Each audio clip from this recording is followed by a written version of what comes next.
O Caibalion, capítulo 12. A causalidade. Sexta lei hermética. Toda causa tem o seu efeito, e todo efeito tem a sua causa, e todas as coisas acontecem de acordo com a lei. O acaso é simplesmente um nome dado a uma lei que não é reconhecida. Existem muitos planos de causalidade, mas nada escapa à lei. O Caibalion. O sexto grande princípio hermético, o princípio de causa e efeito, contém a verdade que a lei domina o universo, nada acontece por acaso, que este é simplesmente um termo para indicar a causa existente, porém não reconhecida ou percebida, que os fenômenos são contínuos, sem interrupção ou exceção. O princípio de causa e efeito está oculto em todas as ideias científicas antigas e modernas, e foi anunciado pelos instrutores herméticos nos primitivos dias. Quando se levantaram muitas e variadas disputas entre as diversas escolas de pensamento, estas disputas foram principalmente sobre os detalhes das operações do princípio, e ainda as mais das vezes sobre a significação de certas palavras. O princípio obscuro da causa e efeito foi aceito como exato praticamente por todos os pensadores e nomeada no mundo inteiro.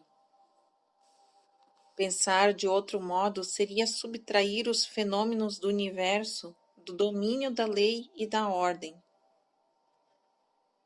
e proscrevê-lo ao domínio de uma causa imaginária que os homens o chamam de acaso. Uma pequena consideração mostrará a todos que, em realidade, não existe coisa alguma de puro acaso. Acaso define a palavra acaso de modo seguinte: um suposto agente ou período de atividade diferente da força, lei ou propósito. A operação de atividade de tal agente, o suposto eleito deste agente, é um acontecimento fortuito, uma causalidade, etc. Porém, um pequeno exame mostrar-vos-á que não existe um agente como o acaso, no sentido de uma coisa fora da lei, uma coisa fora da causa e efeito. Como poderia ser uma coisa que agisse no universo fenomenal, independente das leis e da ordem, e da continuidade deste último? Tal coisa seria inteiramente independente do movimento ordenado do universo, e portanto superior a este.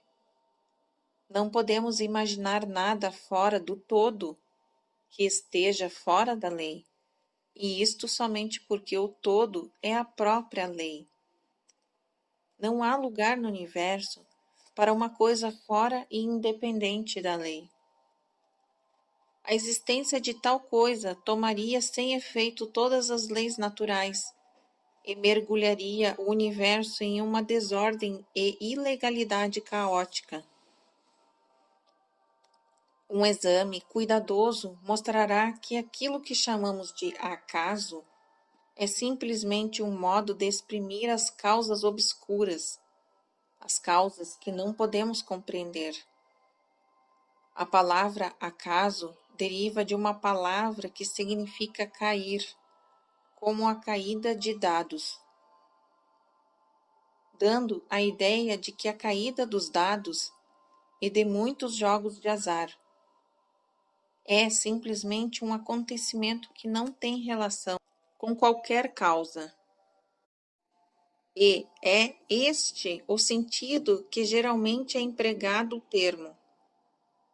Mas quando o assunto é examinado secretamente, vê-se que não há nenhum acaso na caída dos dados. Todos os dias cai uma morte, que desagrada a um certo número de pessoas.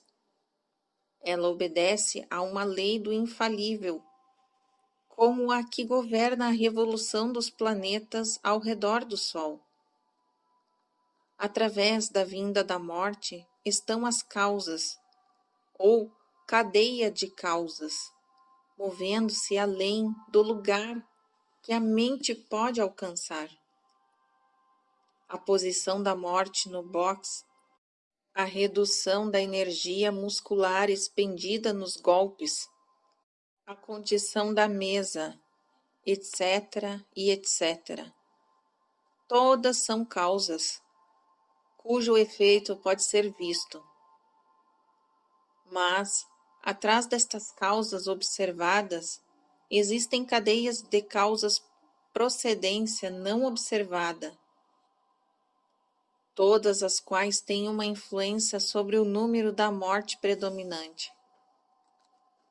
Se uma morte dura uma grande quantidade de tempo, isto procederá de que os números manifestados serão quase iguais. Isso é, haverá um número igual de uma mancha, duas manchas, que são predominantes. Lançai uma moeda ao ar e ela cairá sobre quaisquer cabeças ou rabos, mas fazei um bom número de arremessos e as cabeças e rabos cairão logo. Esta é a operação da lei proporcional. Mas apesar da proporção e dos simples arremessos estarem debaixo da lei de causa e efeito, se fôssemos capazes de examinar nas precedentes causas, seria claramente observado que era simplesmente impossível para a morte vir de outro modo, nas mesmas circunstâncias e no mesmo tempo. Dadas as mesmas causas e os mesmos resultados advirão. Sempre há uma causa e um porquê para todos os acontecimentos. Nada acontece sem uma causa ou uma cadeia de causas. Muita confusão houve nas mentes das pessoas que consideraram este princípio, porque não eram capazes de explicar como uma coisa poderia causar outra coisa, isto é, ser a criadora da segunda coisa. Com efeito, como a matéria, nenhuma coisa pode causar ou criar outra coisa. A causa e efeito são distribuídos simplesmente como eventualidades. Uma eventualidade é aquilo que acontece do advém, como um resultado ou uma consequência de diversos eventos procedentes. Nenhum evento cria outro evento, mas é simplesmente um elo precedente na grande cadeia ordenada de eventos procedentes da energia criativa do todo. Há uma continuidade entre todos os acontecimentos precedentes, consequentes e subsequentes. Há uma relação entre tudo o que veio antes e tudo o que vem agora. Uma pedra é deslocada de um lugar montanhoso e quebra o teto de uma cabana lá embaixo no vale. A princípio, consideramos isto como um acontecimento casual, mas quando examinamos o outro assunto, encontramos uma grande cadeia de causas. Em primeiro lugar, está a chuva que amoleceu a terra, que suportava a pedra e que a deixou cair. Em segundo lugar, atrás desta está uma influência do sol e de outras chuvas, etc., que gradualmente desintegram o pedaço de rocha de um pedaço maior. Estão as causas que movimentaram a formação da montanha e o seu levantamento pelas convulsões da natureza, e assim até o infinito. Então, poderíamos procurar as causas atrás da causa da chuva, etc.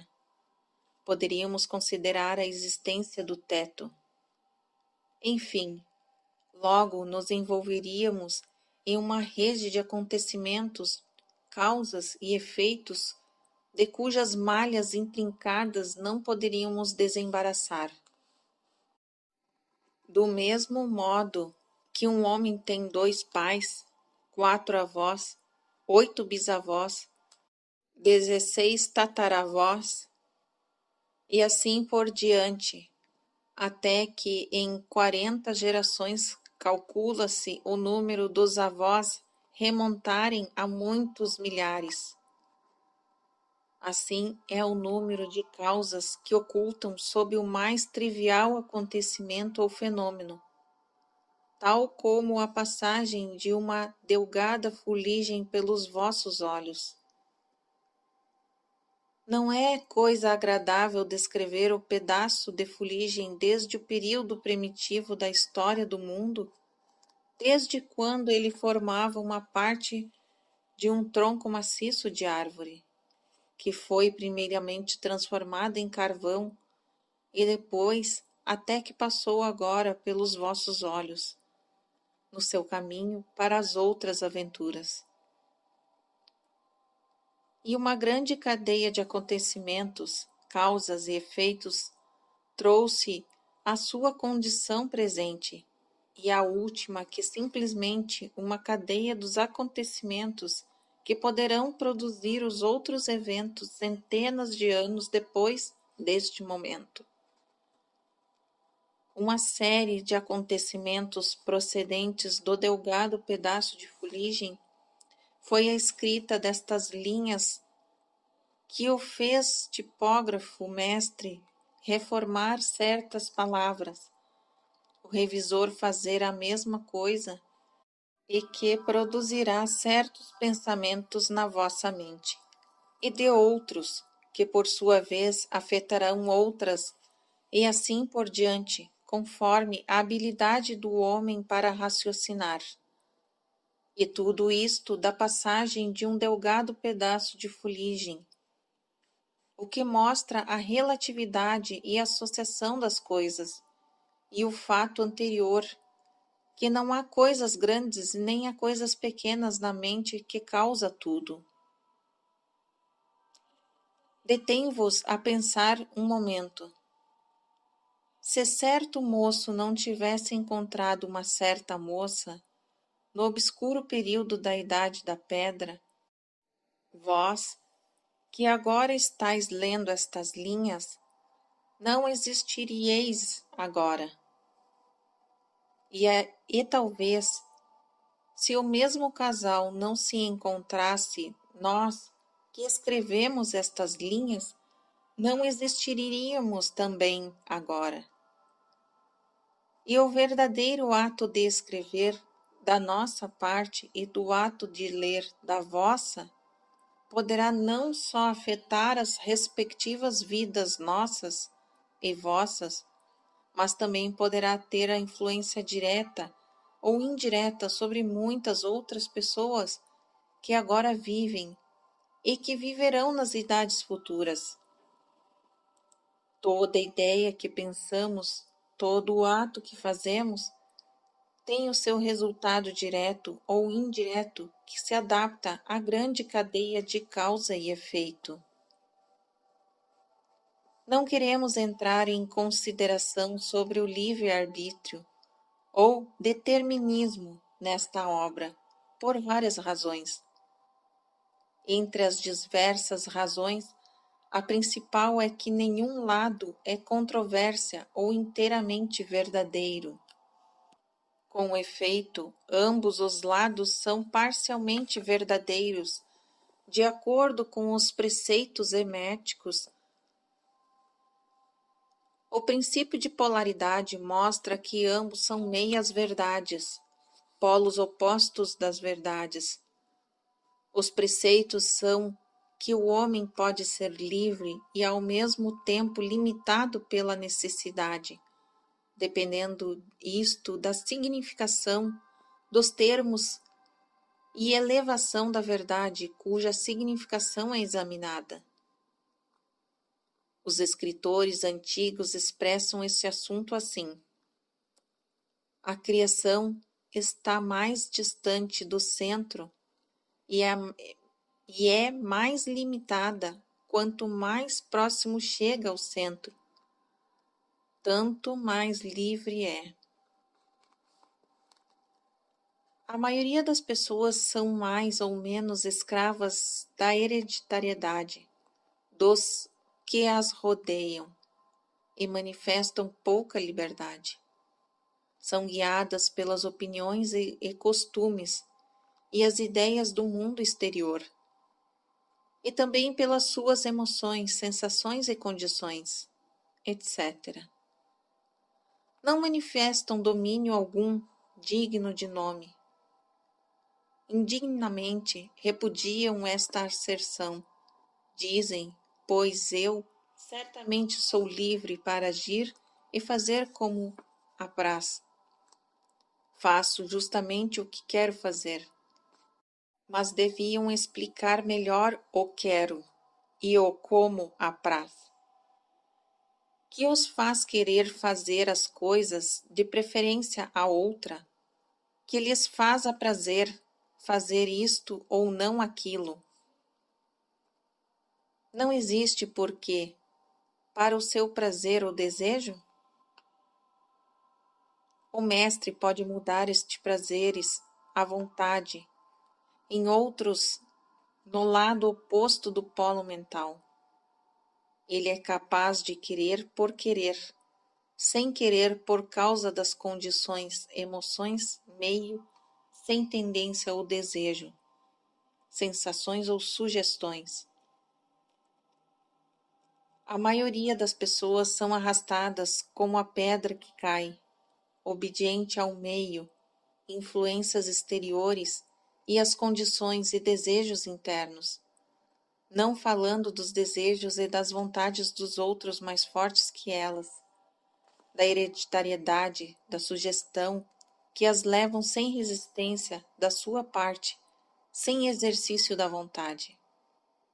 Movidas como peões no jogo de xadrez da vida, elas tomam parte neste e são abandonadas depois que o jogo terminou. Mas os mestres, conhecendo a regra do jogo, elevam-se acima do plano da vida material e, colocando-se em relação com mais elevadas forças da natureza, denominam as suas próprias condições, os caracteres, as qualidades e as polaridades, assim como o meio em que vivem, e deste modo tornam-se motores em vez de peões, causas em vez de efeitos.